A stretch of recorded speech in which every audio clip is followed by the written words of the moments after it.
Hello friends, welcome to our channel UPSC Next. This is Manish Srivastav. As you know, we have started a series on Indian geography.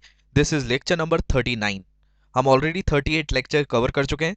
जैसा मैंने आपको पहले भी बताया था, ये इंडियन ज्योग्राफी के ऊपर एक कंप्लीट और डिटेल सीरीज जो है मैंने कवर किए हुई है और इसमें सभी टॉपिक्स हमने जो है ऑलरेडी कवर किए हैं। जैसे बहुत इंपॉर्टेंट टॉपिक्स जैसे ड्रेनेज सिस्टम ऑलरेडी कवर कर चुके हैं, इरिगेशन सिस्टम, वेजिटेशंस, ये जितने भी इंपॉर्टेंट थे, फिजिकल डिवीजन, ये सभी टॉपिक्स जो हैं इनके लेक्चर्स के आपको आप प्लेलिस्ट में जाएंगे तो आपको सभी लेक्चर्स के लिंक मिल जाएंगे। आप उन लेक्चर्स को भी गो थ्रू कर सकते हैं। आज हम 39th लेक्चर में मिनरल्स और एनर्जी रिसोर्सेज ऑफ इंडिया के बारे में बात करेंगे। जैसा कि हमारा मिनरल्स वाला चैप्टर चल रहा था तो उसमें हमने ऑलरेडी जो है बहुत सारे मिनरल्स के बारे में देख चुके हैं। जैसे लास्ट लेक्चर में हमने ओर्स की बात की थी, आयरन ओर, मैग्नीज, माइका, ये बहुत सारे मिनरल्स ऑलरेडी कवर कर चुके हैं। आज जो इंपॉर्टेंट मिनरल्स हैं जैसे कोल, पेट्रोलियम, नेचुरल गैस एंड कुछ एनर्जी रिसोर्सेज भी हैं जिससे इंडिया में पावर जनरेशन होता है, इलेक्ट्रिसिटी का फॉर्मेशन होता है, उनको कवर करेंगे। तो ये लेक्चर भी काफ़ी क्रूशियल है आपके लिए और यहाँ से भी आपको बहुत सारे क्वेश्चंस प्री और मेंस में, एग्जाम्स में, दोनों में मिलेंगे।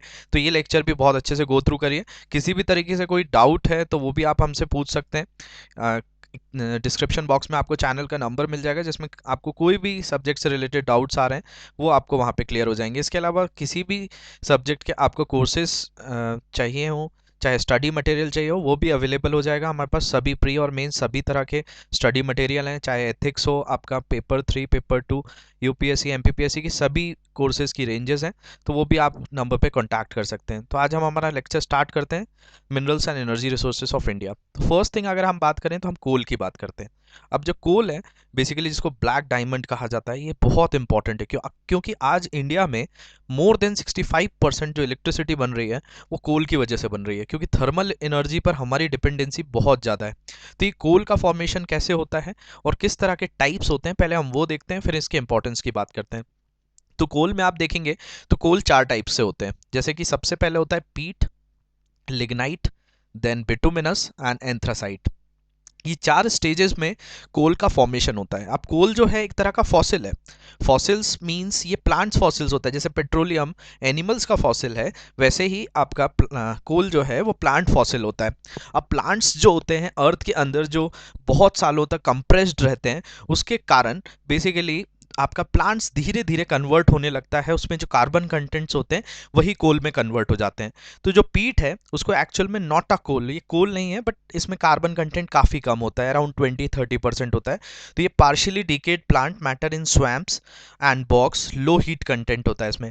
मतलब ऐसा कोई भी प्लांट का कंटेंट है, जैसे वुड होता है, कोई लीव्स होती हैं, ये जब भी ज़मीन में जाती हैं अर्थ के अंदर तो ये डिके होना स्टार्ट होती हैं। तो ये डिके होते होते ये जो स्वैम्प होते हैं, दलदल जो एरिया होता है या बॉक्स होते हैं, वहाँ पे ये कन्वर्ट हो जाता है।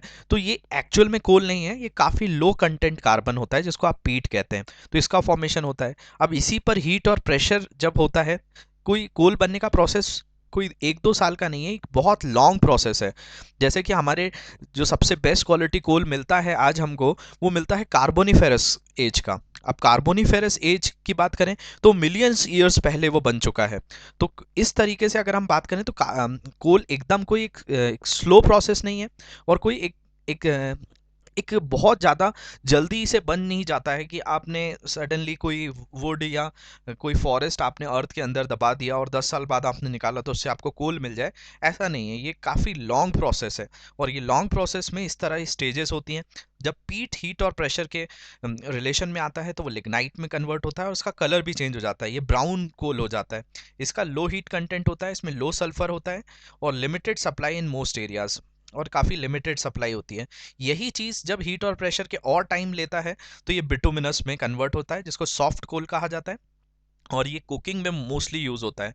इंडिया में बिटुमिनस कोल बहुत होता है लेकिन वो नॉन कुकिंग टाइप का है, इसलिए हमें ऑस्ट्रेलिया से इसको इंपोर्ट करना पड़ता है। तो ये extensively used as a fuel because of its high heat content and large supplies, normally has a high sulphur content. तो बिटुमिनस यूज़ तो किया जाता है लेकिन आपका इसमें सल्फर कंटेंट थोड़ा हाई होता है। सबसे बेस्ट क्वालिटी कोल जो होता है वो लास्ट स्टेज आती है जिसको कहा जाता है एंथ्रासाइट कोल।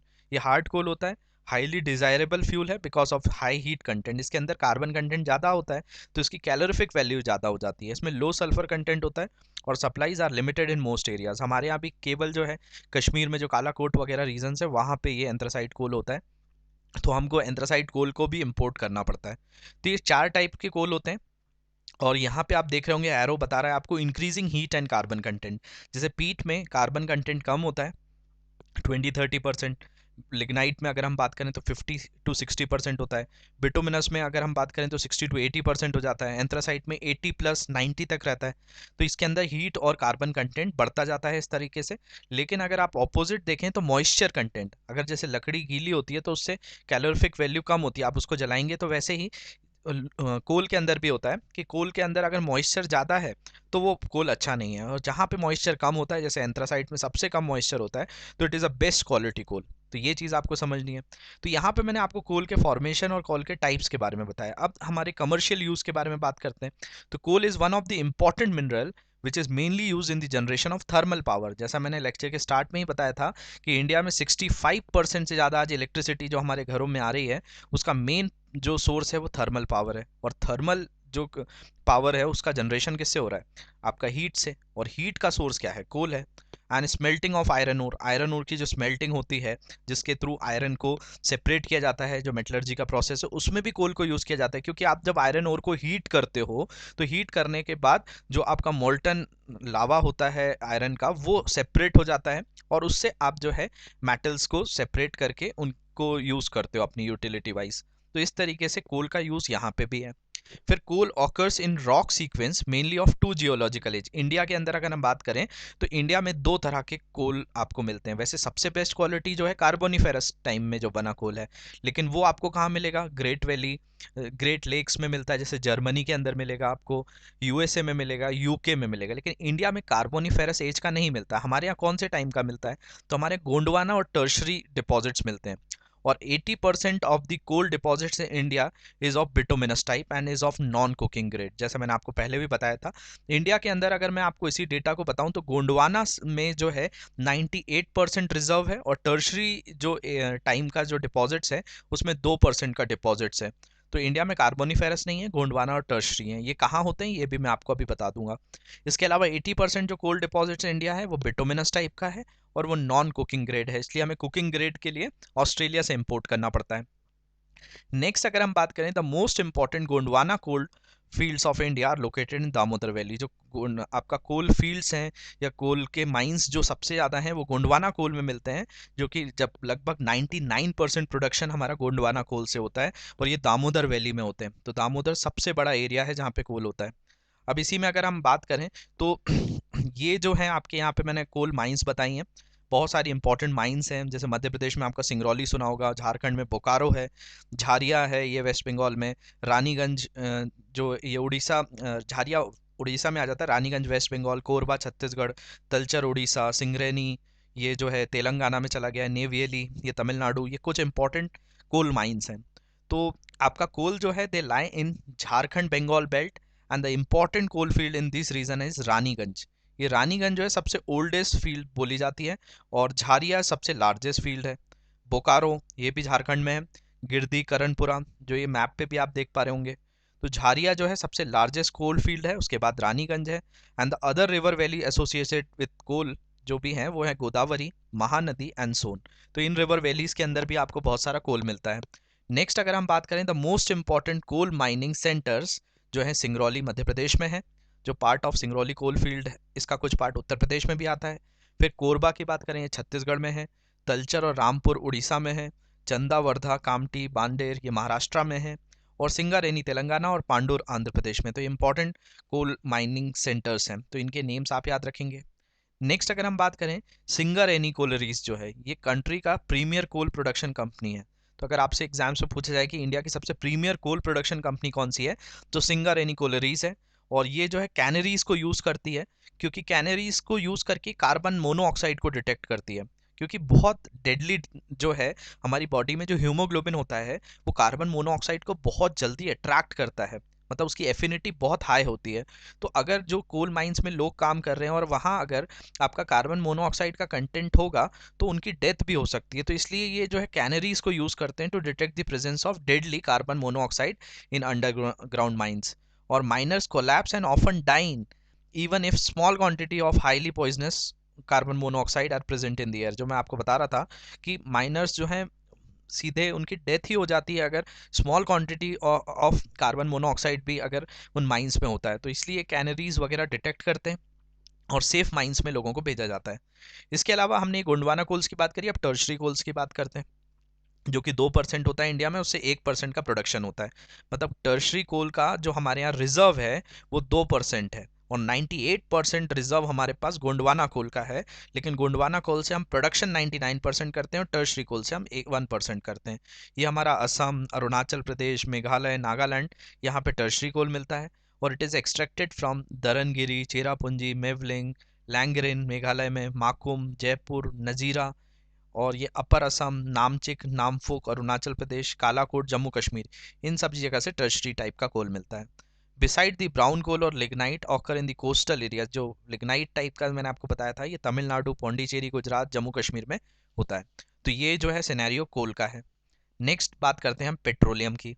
अब पेट्रोलियम भी काफ़ी इंपॉर्टेंट पार्ट है हमारे लिए, क्योंकि ये भी जो है, इससे हमारी कंट्री में बहुत सारी ऐसी चीज़ें जो पेट्रोलियम पे डिपेंडेंट है। जो क्रूड से आपको डीजल मिल रहा है, पेट्रोल मिल रहा है, वैसलीन्स मिल रही है, कैरोसिन मिल रहा है। इसके फ्रैक्शनल डिस्टिलेशन एक प्रोसेस होता है जिसके थ्रू क्रूड ऑयल से आप अलग अलग चीज़ें फ्रेम करते हैं। तो क्रूड जो पेट्रोलियम है, ये सेडिमेंट्री रॉक्स जो होती हैं टर्शरी पीरियड की, उसमें मिलता है, क्योंकि ये भी फॉसिल है लेकिन ये एनिमल फॉसिल्स है। Oil exploration and production was systematically taken up after the Oil and Natural Gas Commission। जो आपकी ONGC का जो सेटअप हुआ 1956 में, उसके बाद से हमने ऑयल को एक्सप्लोर करना और उनका प्रोडक्शन करना स्टार्ट किया। इस मैप पे आप देखेंगे तो कुछ इंपॉर्टेंट मैंने एरियाज बताए हैं जहाँ से ऑयल हमारे प्रोड्यूसिंग एरियाज हैं। जैसे कि राजस्थान में आपको दिख रहा होगा बारमेर बेसिन है। इसके अलावा ये आपका महाराष्ट्र, गुजरात में जो है ये आपका अंकलेश्वर है, ये कलोल रीजन है, बसीन है, फिर बॉम्बे हाई, ये आपका अरेबियन सी में 160 किलोमीटर मुंबई से एक सागर सम्राट करके एक प्लेटफॉर्म जापान की हेल्प से हमने वहाँ पे डिग किया है, और हम अरेबियन सी से ऑयल निकालते हैं। तो वो बहुत बड़ा एरिया है, और इंडिया में सबसे ज़्यादा 76% जो ऑयल का प्रोडक्शन हो रहा है वो सिंगली हैंडली बॉम्बे हाई जो है मेंटेन कर रहा है। इसके अलावा नॉर्थ ईस्ट में जो हमारे यहाँ ओल्डेस्ट ऑयल जो फील्ड थी डिगबोई, ये है, मोरन है, नाहर काटिया, ये कुछ इंपॉर्टेंट हैं जो मैंने यहाँ मैप पे लोकेट किए हुए हैं। तो इनको भी याद रखिए, यहाँ से क्वेश्चंस आपको एग्जाम्स में मिलेंगे। तो till then Digboi in Assam was the only oil producing region, but the scenario has change after 1956। तो अगर आपसे पूछा जाए कि सबसे ओल्डेस्ट कौन सी है, तो डिगबोई असम में है। और असम में डिगबोई, नाहर काटिया, मोरन जो है इंपॉर्टेंट ऑयल प्रोड्यूसिंग एरियाज हैं जो मैंने मैप पे भी शो किए हैं। इसके अलावा मेजर ऑयल फील्ड्स गुजरात की जो हैं वो अंकलेश्वर, कलोल, महसाना, नवागम, कोसिनबा और लुनेज है। इसके अलावा बॉम्बे हाई की बात करें तो बॉम्बे हाई जो है, मुंबई हाई भी कहा जाता है इसको, which lies 160 kilometre of Mumbai, ये अरेबियन सी में है, 160 किलोमीटर दूर जो है इसको बनाया गया है, और डिस्कवर्ड किया गया था 1973 में। और यहाँ से प्रोडक्शन जो स्टार्ट हुआ था 1976 से स्टार्ट हुआ। यहाँ पे जो ऑयल प्लेटफॉर्म जो ड्रिलर है उसका नाम सागर सम्राट है, और वो हमने किसकी हेल्प से किया था इंस्टॉल वहाँ पे, तो जापान की हेल्प से किया था। इसके अलावा oil and natural gas have been found in exploratory wells in Krishna Godavari and Kaveri basin in the east coast. जो नेचुरल गैस होती हैं वो गैस थोड़ी हल्की होती है, तो गैस ऊपर आ जाती है, ऑयल नीचे रहता है। तो हमारा जो ऑयल और नेचुरल गैस के कुछ एक्सप्लोरेटरी वेल्स मिले हैं हमें केजी बेसिन। केजी बेसिन आप मैप पे देखेंगे तो ये कुछ इस तरह पड़ेगा, जहाँ पे कृष्णा गोदावरी जो रिवर है आकर जब बे ऑफ बंगाल में मिलती हैं, तो उस जगह पे जो बेसिन बनता है उसको केजी बेसिन कहा जाता है, और कावेरी बेसिन ईस्ट कोस्ट में भी मिलता है। इसके अलावा oil extracted from the wells is crude oil and contains many impurities, तो it can not be use directly, तो it need to be refine, तो उसको रिफाइन करना पड़ता है। तो हमारे इंडिया में लगभग 21 रिफाइनरीज हैं जो इस मैप पे मैंने आपको शो करके रखी हैं कि कहाँ कहाँ है। तो आप देखेंगे पंजाब में भटिंडा है, पानीपत में है, मथुरा में है। इसके अलावा बीना जो मध्य प्रदेश है वहाँ पे आ जाती है, कोयली ये गुजरात में है।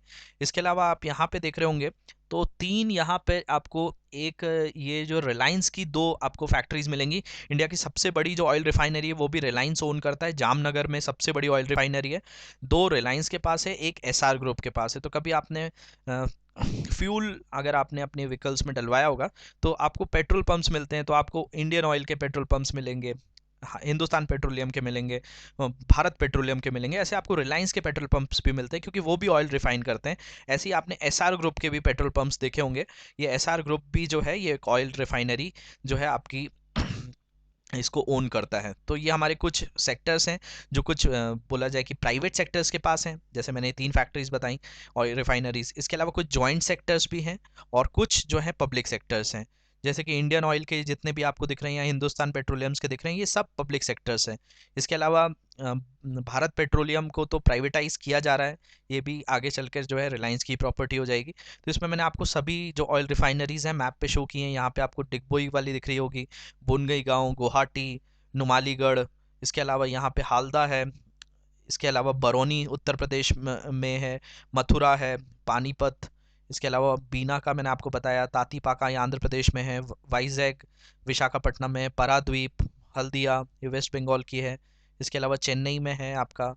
इसके अलावा ये आपका ये तूतीकोरिन के पास है, इसके तमिलनाडु में, ये एकदम सदर्न कोस्ट पे हो जाती है। कोची में है, मैंगलोर में है, मुंबई में है, मुंबई ट्रॉम्बे जो कहलाता है। इसके अलावा ये रिलायंस की आपकी गुजरात में है। तो ये कुछ इंपॉर्टेंट ऑयल रिफाइनरीज हैं जो आप मैप पे लोकेट कर सकते हैं।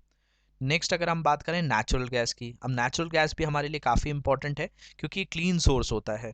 Is a important clean energy resource found in association with और विदाउट पेट्रोलियम। ये पेट्रोलियम के साथ भी मिलती है और विदाउट पेट्रोलियम भी मिलती है, लेकिन ये क्लीन एनर्जी होती है, तो इसको यूज़ ज़्यादा किया जा रहा है। तो it is use as a source of energy as well as industrial raw material in petrochemical industries. तो जितनी भी पेट्रोकेमिकल इंडस्ट्रीज हैं वो उसको यूज़ कर रही हैं।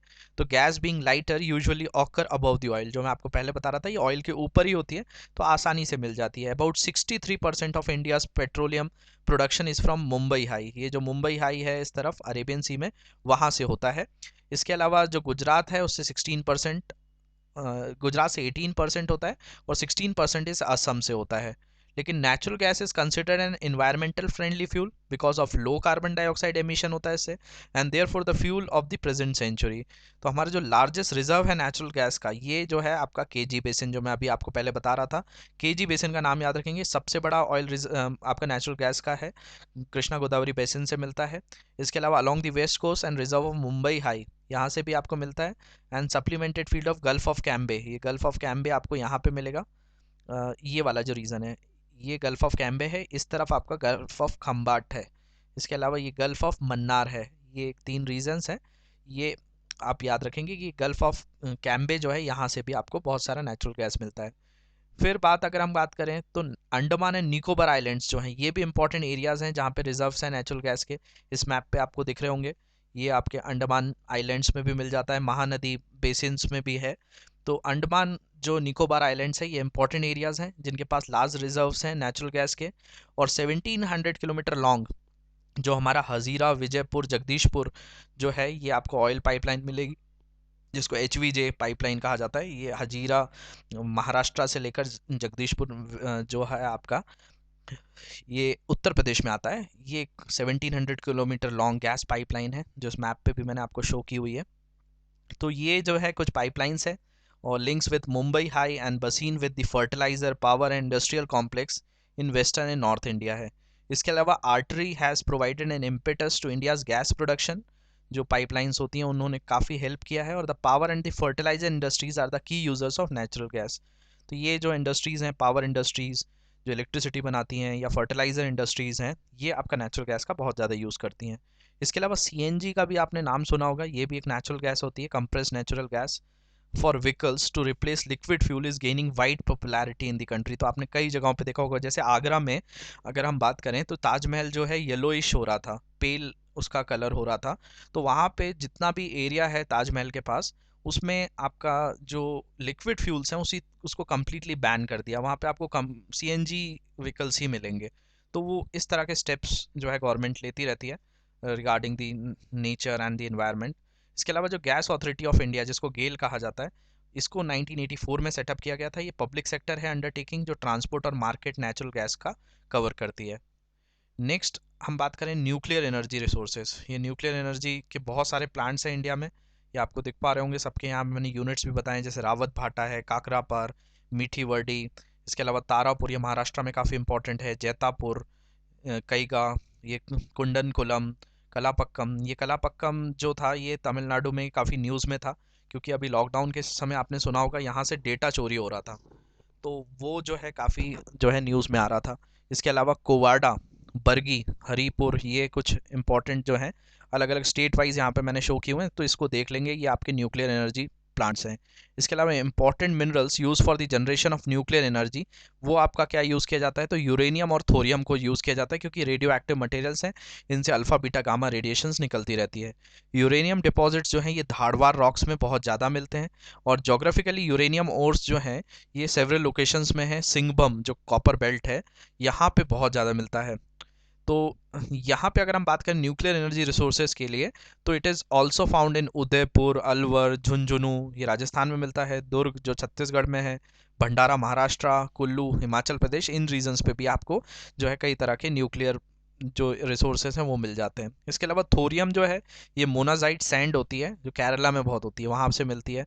And ilmenite in the beach sand along the coast of Kerala, इसको इसको आप केरला कर लेंगे, ये केरला है, और तमिलनाडु के कोस्ट से आपको मिलते हैं ये। इसके बाद नेक्स्ट अगर हम बात करें न्यूक्लियर एनर्जी में, तो वर्ल्ड रिचेस्ट जो मोनाजाइट डिपॉजिट है ये पलक्कड़ और कोल्लम डिस्ट्रिक्ट जो केरला में है वहाँ पे मिलती है, और नियर विशाखापट्टनम आंध्र प्रदेश में, और महानदी रिवर डेल्टा उड़ीसा में।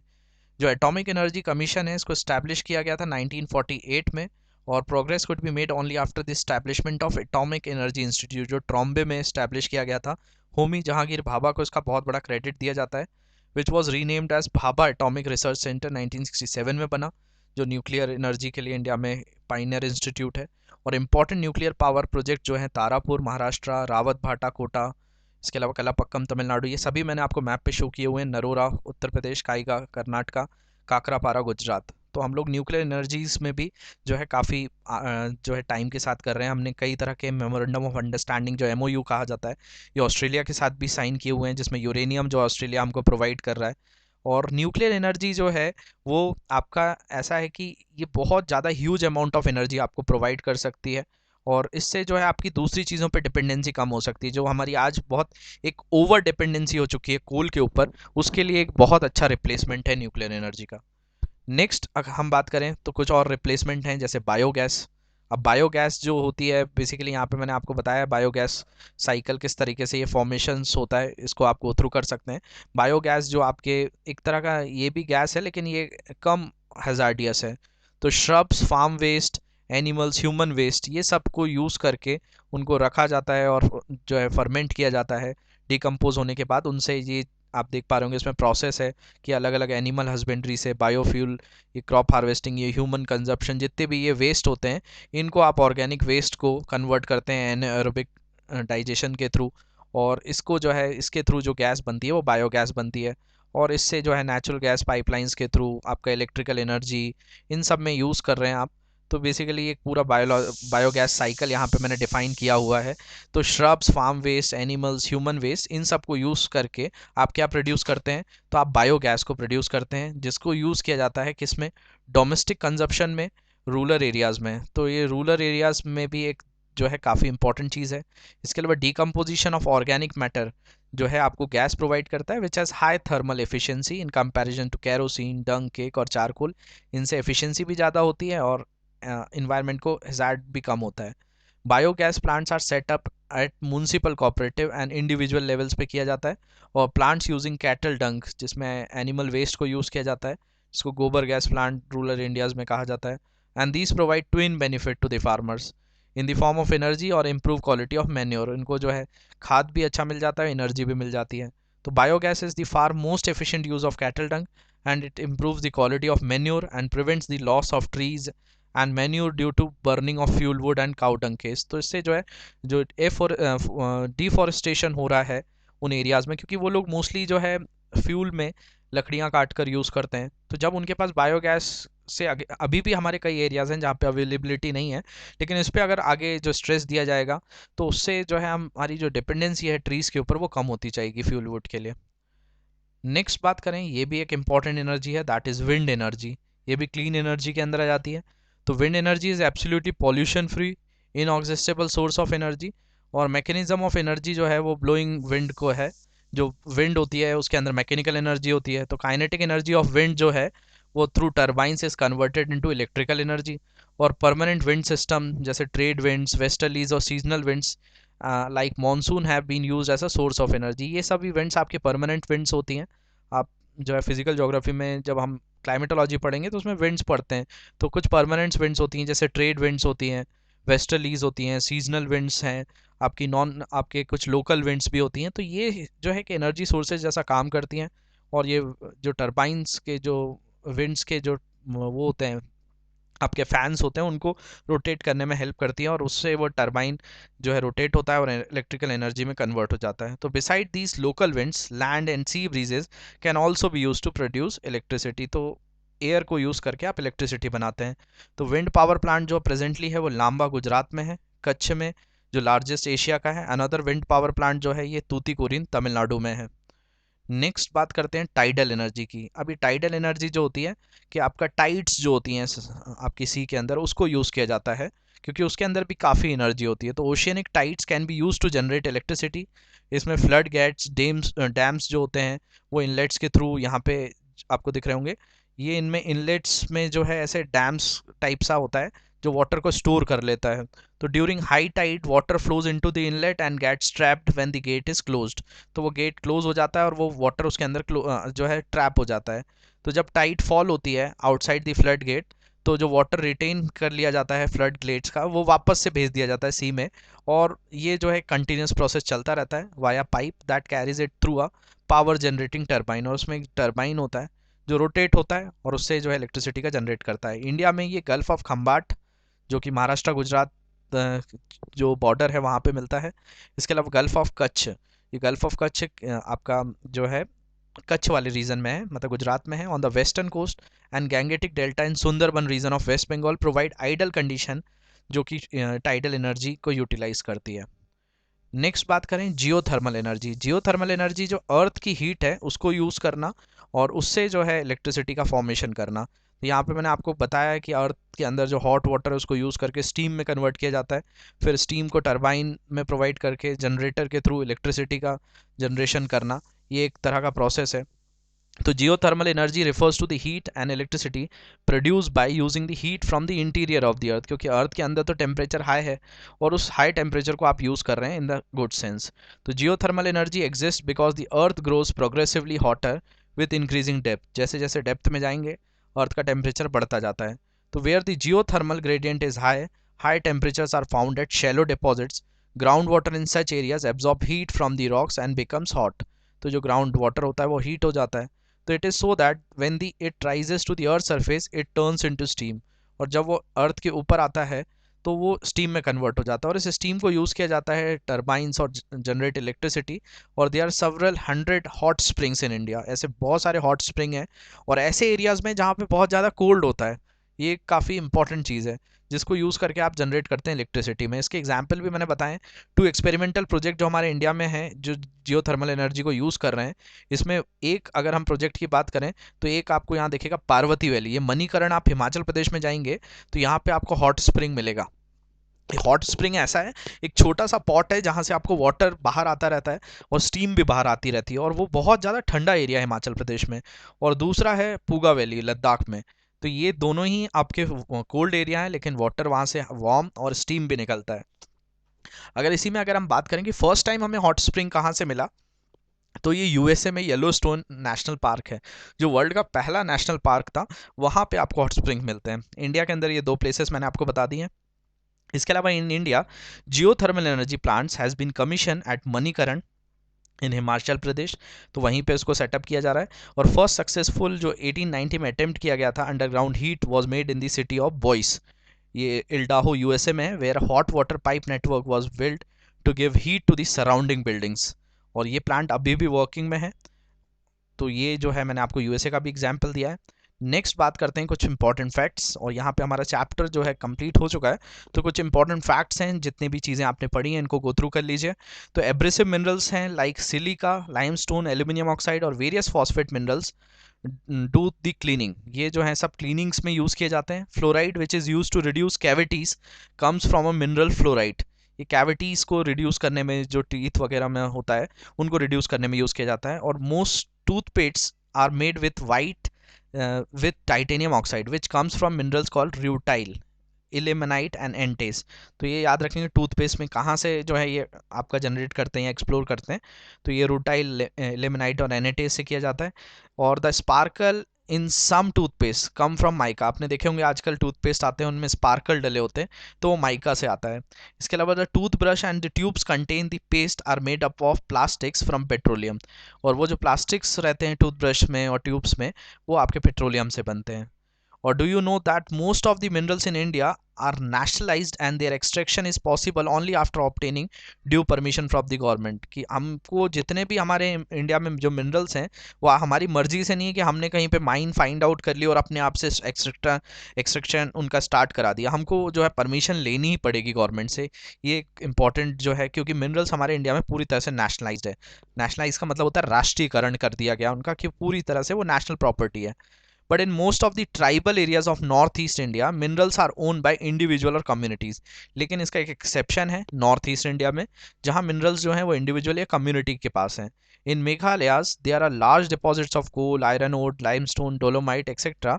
कोल mining in Jowai, Cherrapunji is done by family members in the form of long narrow tunnel known as rat hole mining, जिसको रेट होल माइनिंग कहा जाता है। तो ये आप जो एक्सेप्शंस हैं ये याद रखें कि नॉर्थ ईस्ट में है।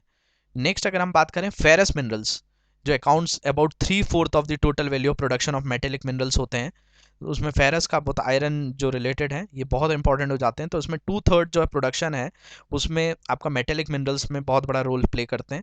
And they provide a strong base for the development of metallurgical industries. तो ये सबसे बड़ा जो है मेटलर्जिकल इंडस्ट्रीज में अपना एक कंट्रीब्यूट कर रहे हैं। इसके अलावा India reserves and production of non ferrous minerals is not very satisfactory. हमारे जो नॉन फेरस है उसमें इतना अच्छा नहीं है। However minerals which includes copper, bauxite, lead, zinc, gold play a vital role in number of metallurgical, engineering and electrical industries. लेकिन कुछ ऐसी चीज़ें हैं जो उसको बैलेंस कर देती हैं, जो मैंने यहाँ एग्जाम्पल दिए हैं। इसके अलावा लाइमस्टोन जो है ये found in association with rock composed of calcium carbonates, और कैल्शियम और मैग्नीशियम कार्बोनेट के साथ ये एसोसिएटेड होता है। और it is found in sedimentary rocks of most geological formation. और ये जो है सेडिमेंट्री रॉक्स में मिलता है जियोलॉजिकल फॉर्मेशन में। और limestone is the basic raw material for cement industry. जो लाइमस्टोन है ये बेसिक रॉ मटेरियल है सीमेंट इंडस्ट्रीज़ के लिए। और आयरन स्मेल्टिंग में जो ब्लास्ट फर्नेस में यूज़ किया जाता है उसमें भी लाइमस्टोन को यूज़ किया जाता है। इसके अलावा decaying plants in swamp produce पीट which has a low carbon, जो मैंने आपको कोल के बारे में बताया था, and high moisture content and low heating capacity. Lignite is a low grade brown coal which is soft with high moisture content. और प्रिंसिपल जो लिग्नाइट रिजर्व्स हैं वो इंडिया में नेव वैली, तमिलनाडु में है, और ये जो है इलेक्ट्रिसिटी को जनरेट करने में यूज़ किए जाते हैं। तो होप ये सभी पॉइंट्स आपको क्लियर हुए होंगे। ये चैप्टर मैंने यहाँ पे फिनिश कर दिया है। किसी भी तरह के आपके कोई डाउट्स हैं वो आप पूछ सकते हैं। ये हमारा व्हाट्सएप नंबर है जिस पे आप हर तरीके के पीडीएफ्स वगैरह और भी जो आपको कोर्सेज़ की डिटेल्स चाहिए वो यहाँ से आपको मिल जाएंगी। एथिक्स वगैरह के कोर्सेज़ भी जो है वो पूरी तरह से कंप्लीट हो चुके हैं, और स्टडी मटेरियल भी सभी सब्जेक्ट्स का हमारे पास अवेलेबल है। आप उसके लिए भी कॉन्टैक्ट कर सकते हैं। यूपीएससी नेक्स्ट करके हमारा एक इंस्टाग्राम पेज है, उस पर भी आपको डेली बेसिस पे अगर करंट अफेयर्स कंप्लीट करने हैं तो वो भी आप जो है कर सकते हैं। किसी भी तरह के कोई सजेशंस हैं तो वो भी आप कमेंट सेक्शंस में दे सकते हैं। अगर आपको लेक्चर अच्छा लगा है तो कमेंट सेक्शन में ज़रूर बताइए, और नहीं भी लगा है तो वो भी आप डिसलाइक भी कर सकते हैं लेक्चर को। Thank you very much for watching this lecture. Have a great day.